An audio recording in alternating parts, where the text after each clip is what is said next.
Setiap Isnin 10-15 minit pagi memulakan bicara aspirasi, tentunya bersama dengan rancangan Pesona di Zahra. Kalau dah dengar kita duk ketawa-ketawa kecil tu dengan kru-kru yang ada untuk penerbitan Pesona di Zahra, siaran secara langsung boleh dengarkan siaran ulangannya jam 1 pagi nanti dan juga menerusi TV IK, maka kita upload dari masa ke semasa bersama dengan Ustaz Muhammad Abdullah Al-Amin. Assalamualaikum Ustaz. Waalaikumsalam warahmatullahi wabarakatuh. Segak Ustaz ni? Segak selalu. Alhamdulillah Ustaz. Sekejap lagi kita akan upload gambar Ustaz bersama dengan tajuk yang kita kongsikan pada pagi ni. Ustaz sihat tak ya? Alah, saya orang tua ya, macam tua lah. Kalau muda tak tahulah macam mana.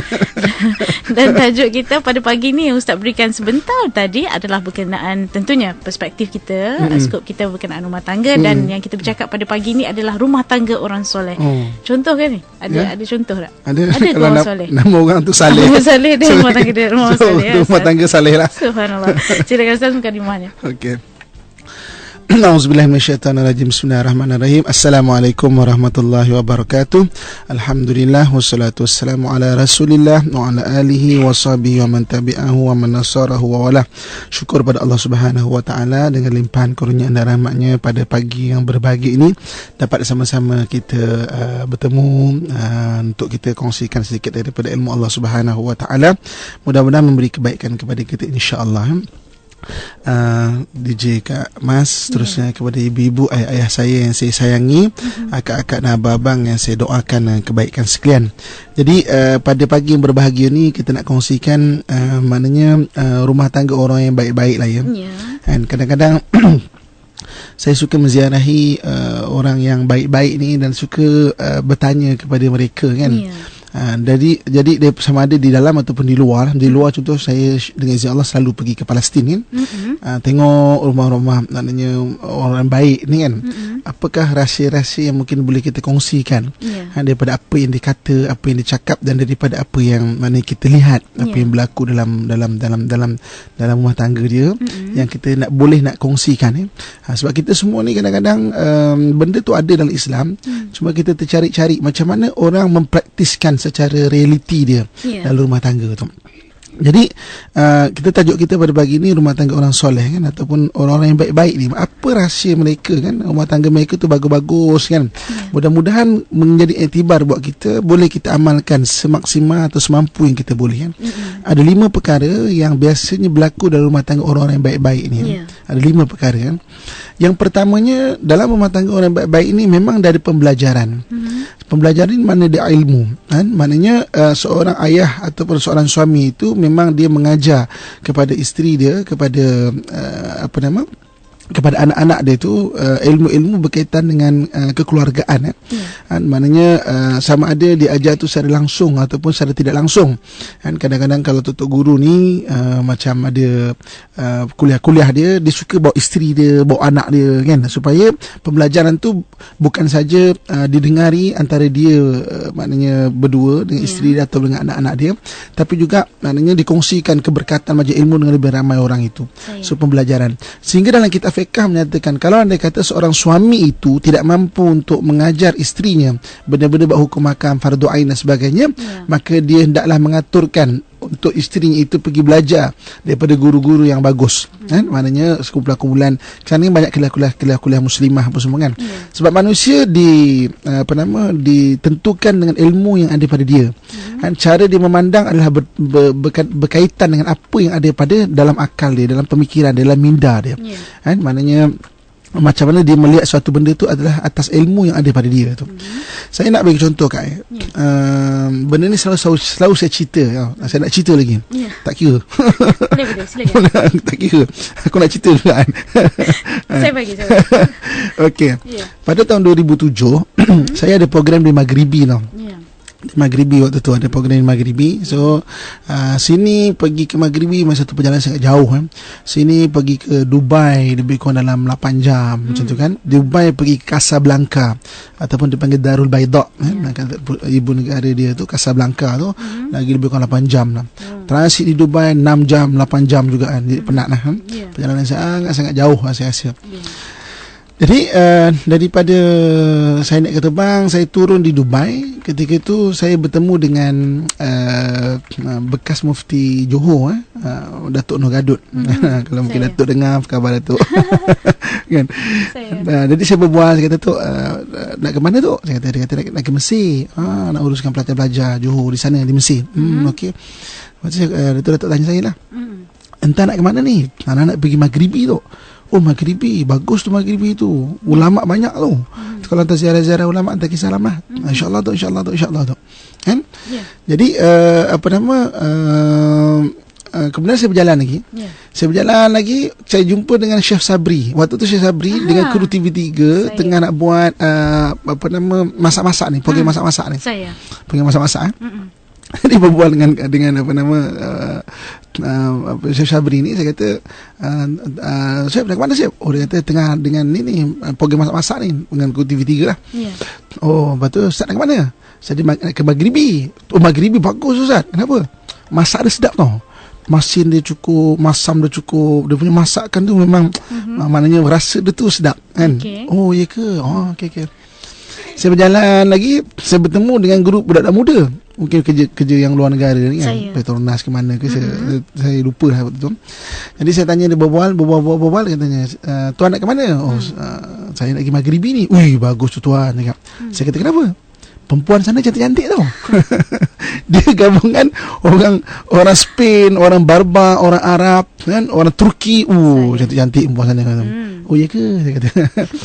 Cuba kita lihat kita melihat satu benda yang sama, tapi perspektifnya berbeza.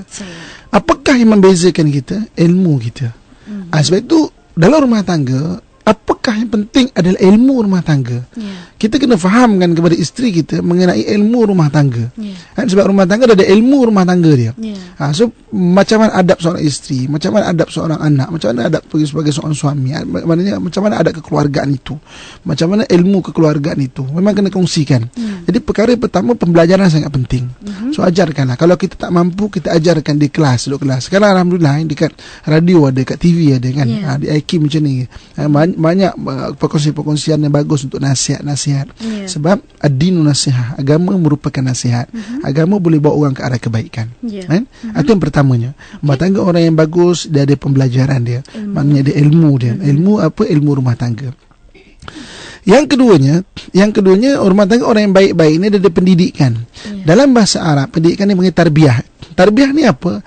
Tarbiyah ni nak menurunkan ilmu yang ada pada akal ke hati. Maknanya daripada akal, macam mana ilmu yang ada pada akal tu nak diturunkan di hati. Itu tarbiyah. Ada orang kadang-kadang ilmunya tinggi. Alhamdulillah, ilmunya tinggi. Tapi tarbiyahnya kurang. Jadi dia tidak dapat mengamalkan ilmu yang ada pada dia, ataupun tidak ada kekuatan untuk mengamalkan ilmu pada dia. Kan? Kadang-kadang banyak juga orang yang ilmunya tinggi, tapi dia tak kuat dalam nak buat satu benda tu, kebaikan itu. Ini panggil tarbiyah. Tarbiyah ni kena mengingatkan, maknanya memang kena sebutkan benda-benda keimanan, benda-benda lebih pada hati. Macam mana nak mengamalkan ilmu tu. Ini rumah tangga orang baik biasa ada demikian. Kan? Maknanya seorang suami tu menegur kepada isteri dia kan. Ketika saya berada di Hadramut Yaman, ada satu cerita yang cukup terkenal. Kan? Satu orang ni, dia sendiri pun tak tahu dia tu taraf dia wali. Kan? Maknanya ni kisah lama lah. Okey. Jadi dia sendiri pun tak tahu. Satu hari dia mentarbiah orang, kan? Dia tarbiyah, maknanya bercakap dengan anak murid dia. Semua anak murid dia nangis. Nangis anak murid dia. Perkataannya lembut. Intonasinya lembut, perkataannya cukup sopan, teratur perkataan dia. Tiba-tiba isterinya datang di majlis itu dengan muka yang kembang-kembang, senyum tengok aja kan. Ketika suaminya balik, suaminya kata, Abang ni dah kenapa? Dia kata, kenapa sayang? Kenapa isteriku? Dia kata, abang bercakap oleh abang ni cakap tak hormat ke? Semua orang menangis. Abang boleh bercakap pula orang tengah orang menangis. Padahal dia bagi kuliah sehingga orang itu menangis. Kan? Okey. Jadi kadang-kadang seorang isteri pun kalau tidak ditarbiyah, maknanya ilmu yang ada tahu, tapi pengamalannya tak ada, kurang. Itu penting tarbiyah ataupun dipanggil pendidikan lah. Menurunkan ilmu yang ada pada akal kepada hati tu. Secara macam mana carilah yang sesuai. InsyaAllah minggu depan ataupun minggu akan datang, kita akan kongsikan masa yang sesuai untuk menasihati. Kan, isteri ke suami ke anak-anak ke, masa yang sesuai. Ada timing dia. Ada timing dia. Mana timing yang bagus untuk kita menasihati anak-anak tu. Saya. Okey. Yang ketiganya dipanggil sebagai penambah baikan. Penambah baikan. Sebab manusia ni ada kelemahan dia. Jadi kelemahan-kelemahan manusia itu kita kena faham. Dan isteri kita dia ada kelemahan semula jadi dia. Suami dia ada kelemahan semula jadi dia. Jadi kita nak tengok macam mana kelemahan-kelemahan tu kita perbaiki. Dipanggil islah ataupun penambah baikan. Penambah baikan. So apabila kita melihat isteri kita salah, pertama memang kena tegur. Kan, sebab Nabi SAW juga suruh tegur, kan, maknanya penambah baikkan, suruh dia baik daripada benda baik dah, kan, mana tambah lebih baik lagi, lebih baik lagi. Maksudnya kita terus ingatkan pada kesalahan-kesalahan. So awak dah bagus bab ni, cuma yang ni tolong maknanya baiki, maknanya perbaiki, perbetulkan. Ingatkan kepada keimanan, ingatkan kepada kepada ketuhanan dan sebagainya. Ini dipanggil penambah baikan. Pada benda yang dah bagus, ada tersilap lompong sana sini, boleh kita marah semua sekali. Bukan bak kata orang Melayu kita seperti membakar kelambu, marahkan nyamuk, kelambu dibakar. Bukan. Kalau marahkan nyamuk, kita halaulah nyamuk itu saja. Ada masalah-masalah yang berlaku, kita betulkan masalah-masalah itu. Dia dipanggil penambah baikan. Kemudian yang keempat dipanggil pencegahan. Dalam bahasa Arab dipanggil saddu zara'i, mana menutup ruang-ruang yang boleh berlaku kemungkaran ataupun benda-benda yang tak baik. So dengan pencegahan, dan mana kita lihat hari ini kadang-kadang isteri kita selalu berinternet, kan. Daripada awal kena tegur, kan. Banyak rumah tangga yang rosak disebab internet. Kan, jumpa balik dia punya pakwa lama, contoh, kan, banyak tidak sedikit. Jadi maksudnya pencegahan macam tu, benda-benda yang berlaku maknanya mengundang kepada satu hari nanti boleh berlaku, chances tu boleh berlaku. Dia panggil saddu zara'i atau pencegahan. Cegah daripada awal benda macam tu. Macam anak kita, kan, daripada awal lagi kena ingatkan, buat salah, kita kena ada satu kemahiran untuk maknanya mengagak sesuatu benda yang berlaku. Kalau dah mula mungkin main game panjang, kalau dibiarkan, maknanya mungkin akan menjadi tabiat. So seterusnya susah dia jadi baca buku. Betul. So pencegahan daripada awal lagi. Tetapkan dia punya kadar masa untuk, kalau nak main lah, tapi letakkan masa dia. So pencegahan. Dan yang terakhir yang kelimanya, iaitu penguatkuasaan. Penguatkuasaan ni maksudnya kita implementasikan ataupun ada benda-benda yang kena hukum kepada isteri itu ataupun pada anak-anak tu, mereka kena hukum. Kalau dalam Islam, kan diajarkan kepada kita, kalau dia kata isteri buat salah, mula-mula pisahkan tempat tidur. Kan, pisahkan tempat tidur dulu. Kita tidur tempat lain dululah. Tapi pastikan tilam tu kita beli, bantal tu kita beli. Kan, nak pisah tempat tidur, sudahlah, tilam pun aku beli. Bantal pun isteri beli, malu pula kita nanti. Pastikan tilam, katil apa semua biar kita yang beli. Sebenarnya pisahkan tempat tidur. Kalau anda kata masih berlaku lagi permasalahan-permasalahan, so maknanya teruskan nasihat dan juga boleh kita denda isteri tu. Maknanya rotan sikit ke, kan. Dan kalau anda kata tidak boleh juga, mungkin selanjutnya punya tindakan-tindakan, sebagai contoh sampai kita boleh pergi kaunseling untuk menasihat dan sebagainya. So memang kena ada tindakan-tindakan penguasaan daripada apa yang maknanya kesalahan-kesalahan yang isteri tu buat ataupun apa anak-anak tu buat. Jadi kelima-lima ni, bila saya merhatikan rumah tangga orang yang baik, ataupun kalau kita lihat contoh kepada tokoh-tokoh keluarga yang ada di Malaysia, kan, kan ada contoh keluarga anugerah keluarga, maknanya contoh sempena Maulid Nabi, ada, kan, sasangan anugerah keluarga contoh sempena Mak Hijrah, anugerah keluarga contoh, kan, kita tengok, kan, cuba kita tengok, kan, daripada apa yang pemerhatian saya, kelima-lima benda ni ada. Pembelajaran dia, pendidikan dia, penambahbaikan dia, maknanya salah tolong betulkan, pencegahan dia ada, dan juga penguatkuasaan undang-undang ataupun undang-undang peraturan, kan, rumah tangga satu undang-undang, kan. Maknanya dia punya peraturan-peraturan yang daripada sudut etika agama tu ada. Dulu, kan, kita waktu kita kecil-kecil dulu, kan, maghrib tu, kalau lambat balik, kan, apa jadi penguasaan dia? Rotan maksudnya, kan. betul. Maki-maki setan betul berkeliaran. Maka kebalik. Memang kena balik kita dulu kecil-kecil tu.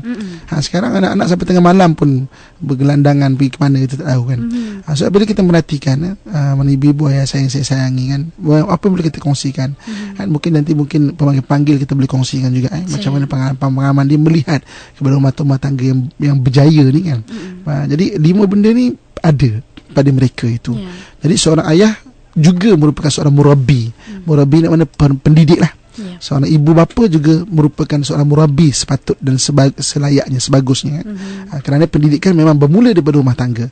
5 perkara yang kita bincangkan: pembelajaran, pendidikan, ta'lim dan tarbiyah, penambahbaikan, islah, pencegahan sadu zara'i, dan juga penguatkuasaan maknanya kepada kesalahan-kesalahan yang dibuat oleh anak tu. Okay, wallahu a'lam. Okey, itu dia mukadimah pada tajuk kita, rumah tangga orang soleh. InsyaAllah kita berhenti rehat seketika, Ustaz. Kembali selepas ini. Terus bersama Pesona di Zahra di IKIM FM.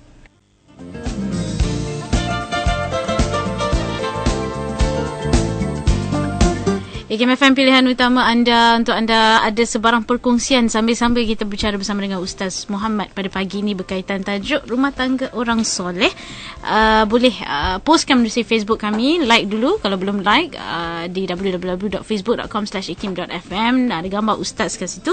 Saya malas nak cerita Ustaz, tapi saya sampaikan juga berita baik. Ramai kata Ustaz handsome hari ni, muka nampak muda lah, Ustaz lain dan sebagainya. Ustaz tengoklah sendiri, Ustaz syok. Dan pun Raji Hassan nak bertanya Ustaz perkongsian kita, katanya sehingga Ustaz ini seorang suami yang mendiamkan isterinya tak berhijab, tapi solat isteri tu alhamdulillah. Alasan suami dah puas nasihat tapi tak mau dengar, so dia berhenti nasihat. Macam mana Ustaz? Okey, dalam hadis Nabi SAW, Nabi dia mengatakan bahawa isteri ni dicipta daripada tulang rusuk yang bengkok di sebelah kiri kan. Jadi Nabi sebut hendaklah kalau kamu kasari dia akan patah, tapi kalau kamu biarkan dia akan tetap bengkok. So macam mana? Memang kena nasihat, teruskan nasihat. Sampai bila Ustaz ni? Sampai kalau tak abang meninggal, isteri abang meninggal. Sampai bila-bila. Kena nasihat, memang kena nasihat. Dan sebab kadang-kadang kalau tak diingatkan, takut dia makin jauh. Siapa tahu, dan nasihat serta doakan. Dan satu hari nanti mungkin dia boleh menurut aurat lebih bagus daripada apa yang kita harapkan. Siapa tahu kan. So doakan dan teruskan nasihat. Sampai bila? Sampai tak kita meninggal, isteri kita meninggal. Tak boleh berhentilah ya. Tak boleh berhenti. Okey, kita dengar pemanggil kita yang pertama, Puan Marina dari Johor Bahru. Saya nak tanya Ustaz, macam mana ya kalau seorang suami tu dia malas sembahyang, apa-apa semuanya macam suruhan Tuhan tu dia lalai cuai, macam mengabaikannya. Macam jemaah dekat masjid pun tak nak pergi, tapi isteri lah yang lebih banyak nak mengingatkan, tapi dia terlalu ego. Kadang-kadang bila kita tegur macam malas dia nak sembahyang ke apa kan. Macam mana kita nak buat tu ya? Okey, Assalamualaikum. Assalam. Okey, pertama Kak Marina, maksudnya suami yang malas solat kan, saya memengerti jugalah dengan izin Allah Subhanahu Wa Taala kan, trend orang pergi ke masjid sebab kita daripada muda, katakan saya duduk satu tempat, kenal orang sekeliling yang memang maknanya sama-sama muda ketika itu, dan sekarang sudah sama-sama tua. Sama-sama tua kan. Memang kadang-kadang faktor umur memainkan peranan. Mungkin ketika muda, dengan darah muda dia, dengan gelojak nafsu dia yang tersilau dengan dunia itu lebih, dia susah nak ke masjid. So apa yang kita nak buat? Kena teruskan tegur dan doakan. Faktor umum memainkan peranan juga. Saya ada sedikit kisah. Ibu-ibu ayah saya lebih kaya pengalaman daripada saya. Tapi saya nak kongsikan satu kisah. Ketika saya belajar dulu di first degree saya di Universiti Melaya kan, maknanya dalam bina syariah undang-undang ni, saya jadi floret itu ketua floor. Setiap kali saya nak turun sembahyang, saya ketuk bidik kawan sebelah tu. Mayang. Dan kawan saya sepanjang satu semester, dua semester tak pernah nak turun. Tak pernah turun. Ibulah kau ngantuk ni. Tak pernah turun. Okey. Di tahun akhir, saya dah tak duduk floret lah waktu tu, dah tak duduk college dah kan. Dah satu hari. Satu hari kawan saya telefon. Saya, Waalaikumsalam. Ni aku nak jumpa kau lah sikit. Boleh. Kan? Dekat mana? Dekat restoran Amjal. Dekat depan Universiti Malaya ada restoran Amjal, kan? Restoran Amjal menyaksikan segala-galanya. Kan? Dia kata apa? Duduk situ kata, "Mak, aku terima kasih banyak lah kau, Mat." Dia kata, "Kenapa?" Dulu kan kau selalu kejut aku subuh. Kejut sembahyang lah. Kalau dia kata malam isyak ke apa, saya kejut. Kan? Aku tak pernah turun, Mat. Tapi kan alhamdulillah, Mat, lepas 4 tahun kan, aku hari ni pergi masjid. Setiap kali aku pergi masjid, aku teringat kau. Jadi nak habis tu, dah tahun keempat tu, dia kata aku teringat kau. Aku nak belanja kau makan, Mat. Kau makan apa namanya? Jadi sebenarnya tugas kita adalah menyampaikan. Allah Subhanahu Wa Taala akan menitiskan hidayah. Beruntung kalau anda kata kita Allah jadikan sebagai jalan orang menyampaikan ingatan itu. Betul, suami kita tak sembahyang, tegur, jangan sedih. Jangan sedih sebab apa? Niat kita menegur kerana Allah Subhanahu Wa Taala. Harapan kita doakan, ya Allah, tolong bagi hidayah kat dia. Insya-Allah, mungkin faktor umur akan membuatkan dia akan pergi masjid, dan ketika dia pergi masjid, percayalah Kak, dia akan sentiasa mengingat Akak. Sebab Akak orang yang pernah Akak yang bertanya lah. Jangan Kak DJ pula kan. Kak DJ kawan. Akak yang bertanya ni. Maknanya kerana Akak orang yang awal yang mengingatkan dia pasal masjid. Dan Akak akan melihat dia akan semakin sayang pada Akak. So Akak orang yang mengingatkan dia pasal benda-benda agama. Sabar je lah dulu kan. Rule number one, sabar je lah. Sabar je lah. Wallahualam. Okey, kita dengarkan Cik Herman dari Shah Alam seterusnya. Assalamualaikum Ustaz. Saya nak tanya, Ustaz ada bercakap mengenai tentang anak-anak sekarang lah. Sebelum kita pukul 7 kita dah balik masuk rumah. Tapi sekarang ni lepas tengah malam pun masih lagi jalan. Tapi ni ada satu masalah. Kiranya anak-anak sekarang ni bila kita tegur, kita takut dia lari rumah. Macam mana kita nak selesaikan masalah tu? Terima kasih Ustaz. Assalamualaikum. Assalamualaikum. Okey. Sayyidina Ali karamallahu wajhah dia menyatakan bahawa jangan kamu mendidik anak-anak kamu seperti mana kamu dididik, kerana zaman anak kamu tidak sama dengan zaman kamu. Maksudnya apa? Pembelajaran tetap sama, ilmu tetap sama, teknik menyampaikan berbeza. Dalam Malaysia ni pun maknanya dibincangkan tentang generasi X dengan generasi Y. Kan? Kadang-kadang atuk-atuk kita ataupun ayah kita, dia orang yang hebat. Tapi hebatnya itu environment ketika itu lain, kaedah pendidikan lain dibandingkan zaman sekarang. Kan cabaran dia mungkin lain. Kan kita mungkin cakap sekarang ni budak-budak moden. Zaman anak kita tua besok dia pun cakap budak-budak moden sekarang ni, mana zaman cucu kita. Sama juga kan. Sama juga. So jadi kita kena tengok kreatifkan. Macam mana nak kreatifkan? Memang kena selalu sembahyang hajat pada Allah Subhanahu Wa Taala, minta Allah tolong tunjukkan jalan. Kan? Maknanya tolong tunjukkan jalan. Sebab kadang-kadang kita tak tahu, kita buntu juga. Maksudnya macam mana cara? Dulu kita rasa kita mak bapak tegur, kita takut kan. Mak bapak rotan kita boleh taat. Sekarang kalau rotan takut lari rumah pula. So macam mana ni? Itu maksudnya kena minta Allah tunjukkan jalan. Dalam hadis Nabi dia menyatakan bahawa sedikit panduan kan. La'ib waladaka sab'an, 1 hingga 7 bermain-main dengan anak kamu. Adib waladaka sab'an, 7 hingga 14 ajar dia adab. Kan? Kemudian wasahibu sab'an, umur 14 tahun ke atas jadikan dia member, raih kematangan dia. Kadang-kadang kita rasa anak kita tu dah tingkatan 5, kita rasa macam dia masih baby lagi. Kita pun masih lagi depan kawan dia, baby mari baby. Dia pun malu depan kawan dia. Kan kita rasa macam dia tu masih lagi kita nak belikan baju yang ada gambar kartun-kartun. Padahal dia dah tingkatan 5. Setelah Nabi sebut wasahibu sab'an, jadikan dia kawan umur dia nak 14 tahun ke atas. Cuba fahami dia, fahami dunia dia, fahami kawan-kawan dia. Kan? Wallahu alam. Itu dia, kita dengar pemanggil kita seterusnya, Faizal dari Serdang, Ustaz. Assalamualaikum. Waalaikumsalam. Sahabat Ustaz sihat Alhamdulillah. Okay Ustaz, pada keluarga ni, kita lihat bila dah tu dia orang rajin sangat nak pergi masjid kan. Tapi pada masa tu macam saya tengok selalu je cemburu tengok bila orang-orang tua ni komitmen dengan masjid. Kita mana nak didik hati kepada orang tua kita. Assalamualaikum. Pesanan dengan Ustaz boleh. Okey, insya-Allah. Maknanya biasanya orang tua lah kan yang nak pergi masjid ni. Macam mana kita orang muda nak didik hati untuk pergi masjid kan? Sama juga. Cuba kita renung balik ke 5 yang telah kita bincang tadi kan. Pertama, pembelajaran. Ke pembelajaran, ilmu kena ada. Kenapa nak pergi masjid? Sebab Nabi SAW sebut salatul jamaah afdalu min salatul fardhi bi 27 darajah.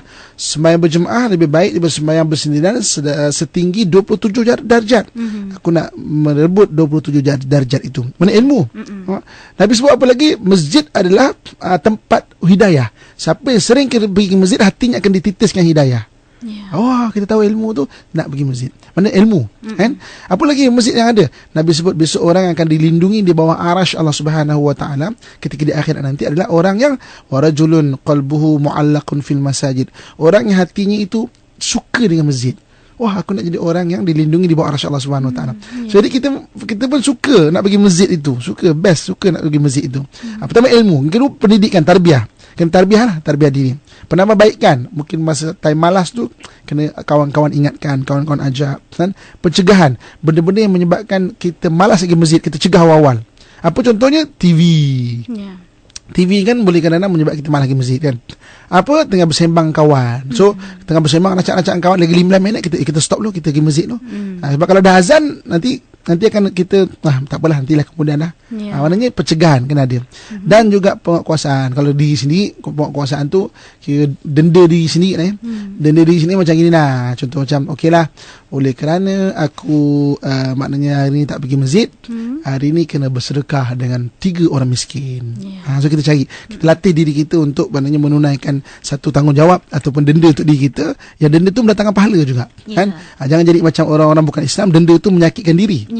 Kan, pukul badan, kan, kira letak duri dekat peha, letak dia menyeksa diri, bukan macam tu. Tapi maknanya dengan benda-benda yang mendatang amalan pula. Nak puasa lah sebab tak pergi masjid 5 kali, nak puasa Senin dan Khamis.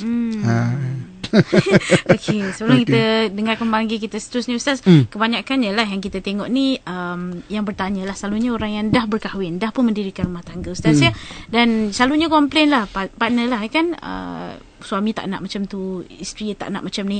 Tapi macam mana tips Ustaz untuk orang yang belum mendirikan rumah tangga untuk mendapatkan rumah tangga orang soleh tu Ustaz? Dia rumah tangga ni antara yang penting adalah sebelum kahwin. Ini cerita sebelum kahwin tau.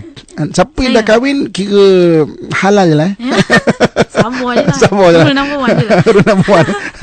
Okay. Dia penting skufu dia panggil. Skufu ni maknanya kesetaraan, kesamaan.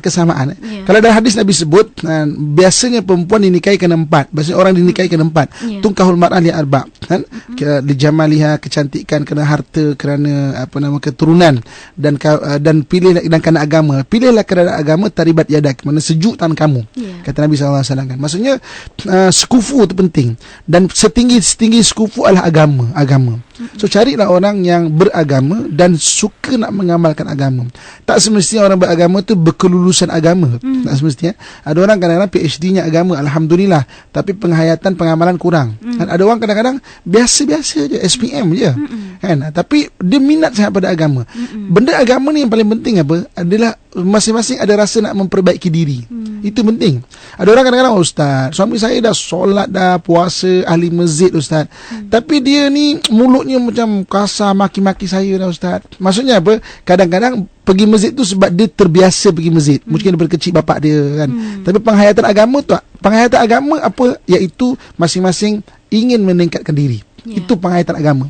So maknanya carilah orang yang ada menghayati agama. Masing-masing nak baiki diri, masing-masing nak sentiasa. Kalau suami nak memperbaiki diri. Kalau isteri yang nak memperbaiki diri. Itu yang penting. Itu yang perlu kita terapkan. Masing-masing memperbaiki diri. Sebab manusia penuh dengan kelemahan. Kan? Ada kelemahan yang kadang-kadang memang sedia ada. Ada kadang-kadang kelemahan yang baru timbul. Kan? Jadi sebaik-baik kamu, kata Allah, qad aflaha man tazakka, beruntung orang yang sentiasa memperbaiki dirinya. Ada tips dia. Okey. Seterusnya kita dengarkan daripada Aizuddin Pahang. Soalan dia, saya ni stroke ataupun lumpuh. Adakah lepas kewajipan saya sembahyang Jumaat? Itu je. Okey.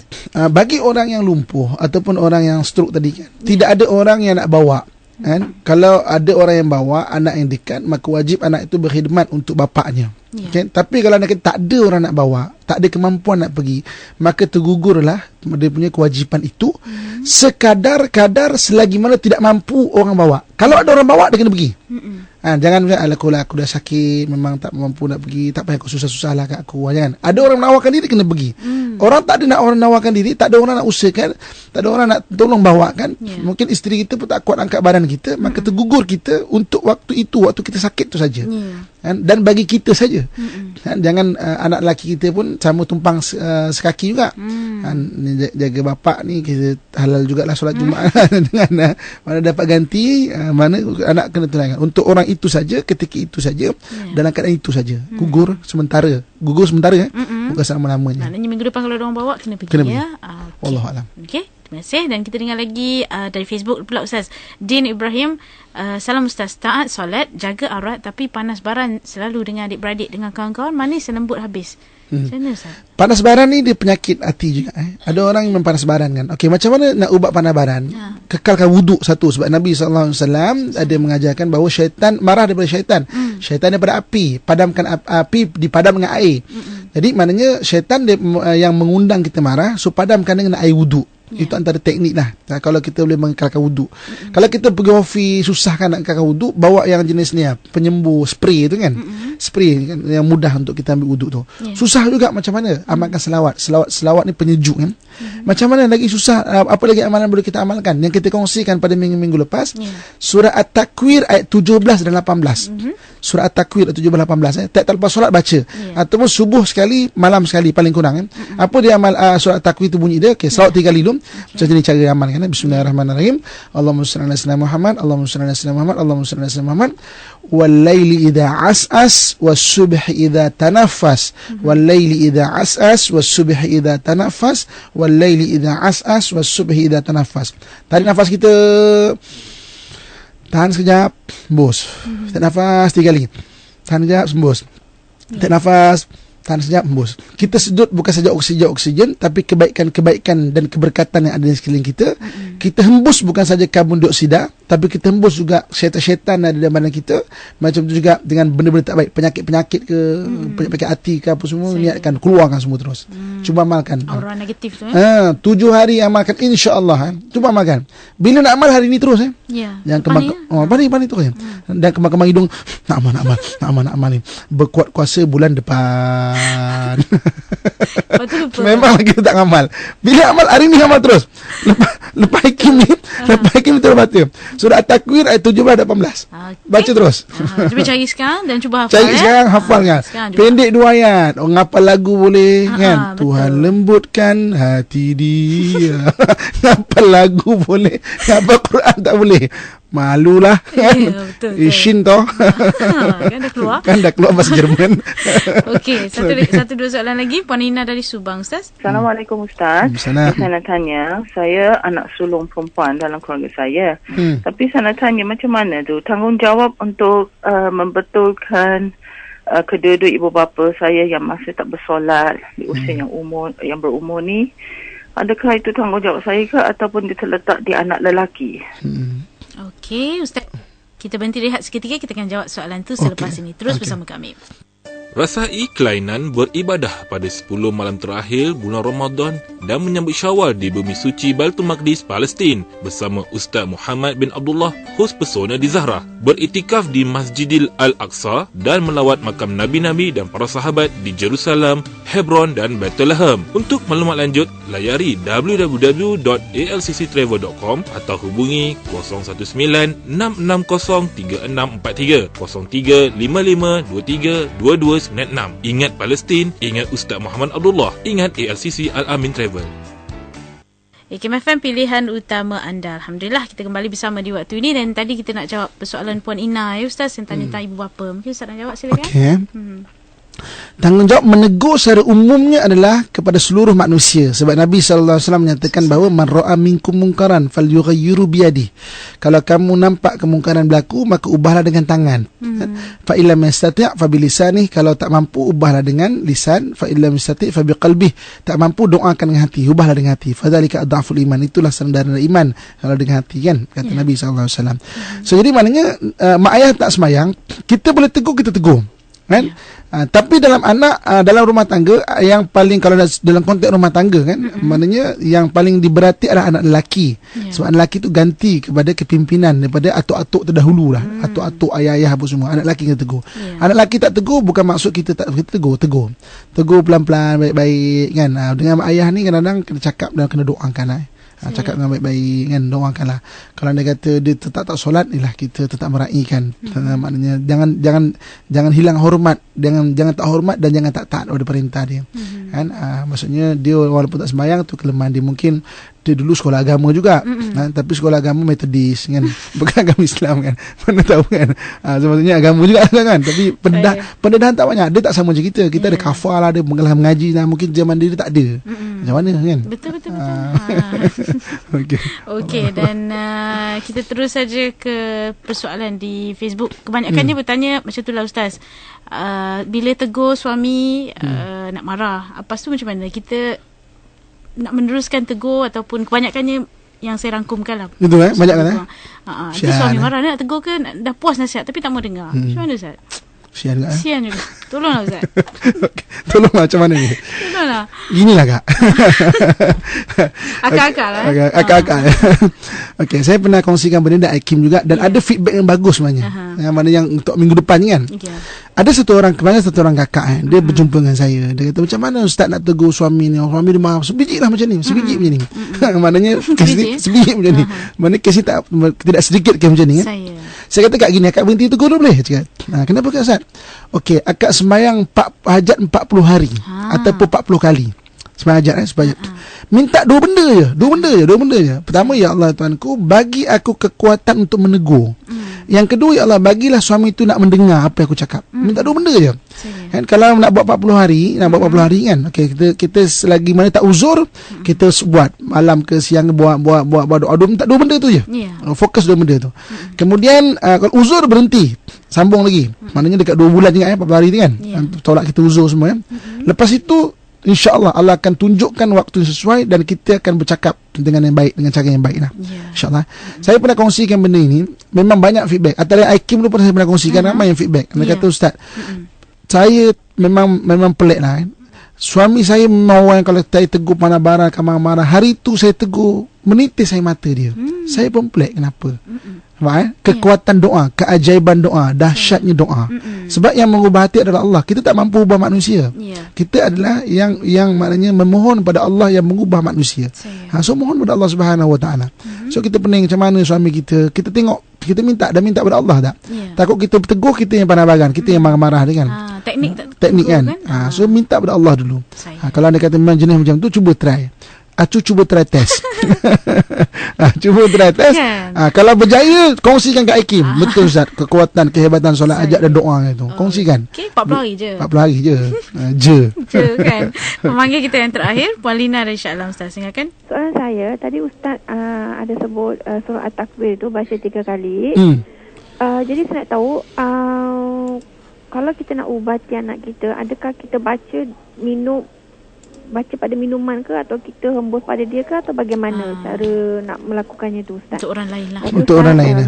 Assalamualaikum. Okey, untuk sebenarnya takwir bagus untuk kita ngamalkan sendiri. Kalau anda kata anak kita ada masalah kan, tengah tak sedar, tengah kena kerasukan dan sebagainya, bacakan ayat kursi bagus. Maknanya ayat kursi kita yang bacakan kan. Kalau yang surat takwir tu bagusnya orang tuan sendiri tu baca. Kalau anak tu tak hafal, mungkin kita boleh ajar dia. Maknanya okey anak, okey abang, Alung, ikut Bismillahirrahmanirrahim. Allahumma salli alaihi wasallam. Sawat 3 kali tu kan. Walaili, dia ikut walaili, idza as wasubhi idza tak nafas. Mana ajar dia patah demi patah. Kalau dia kata anak yang kita nak bacakan untuk anak, selawatkan, baca ayat kursi bagus kan. Ataupun untuk lembut hati ni surah Toha bagus Kak. 1 ayat 1 sampai 5 kan. Kita nak masak kan. Sambil-sambil kita masak tu, kita bacakan selawat, kita sambil basuh beras tu kan. Sambil masak tu baca surah Toha ayat 1 sampai 5. Umum semua memang ulama-ulama pun mengatakan bahawa surah Toha tu untuk lembutkan hati. Ayat 1 sampai 5. Tak panjang pun. 5 je. Je. Pendek je ayatnya. Pendek je. Bismillahirrahmanirrahim. Taha ma anzalna 'alaikal Qur'ana litashqa illa tadhkiratan liman yakhsha tanzilan mimman khalaqal arda was samawati wal ardh ar-rahmanu 'ala 'arsy istawa. 8 saat enggak? Saya kira ni. 8 saat je. Kan? 8 saat. Ini Kan? tak payah 40 hari, 8 saat. 8 saat je. Amalkan. Untuk kita tengah nak masak kan? Ya. Masak untuk lembut hati suami, lembut hati suami, anak-anak insya-Allah. Saya insya-Allah. Jadi perkongsian Ustaz berkenaan rumah tangga orang soleh, banyak lagi tips nak dikongsikan. Ada juga beberapa persoalan yang tak sempat kita jawab, insya-Allah. Macam biasa carry forward minggu depan insya-Allah. Jadi Ustaz mungkin sebagai penutup sesi rumah tangga orang soleh Ustaz. Okey, daripada apa yang maknanya saya lihat ataupun kita kongsikan pematian dan pembualan saya dengan orang-orang yang Imam Masjid Aqsa, Imam satu Masjid Aqsa, para syekh, para ulama, para apa semua kan. Saya pernah bertamu di Hadramaut, tengok rumah tangga orang macam mana kan.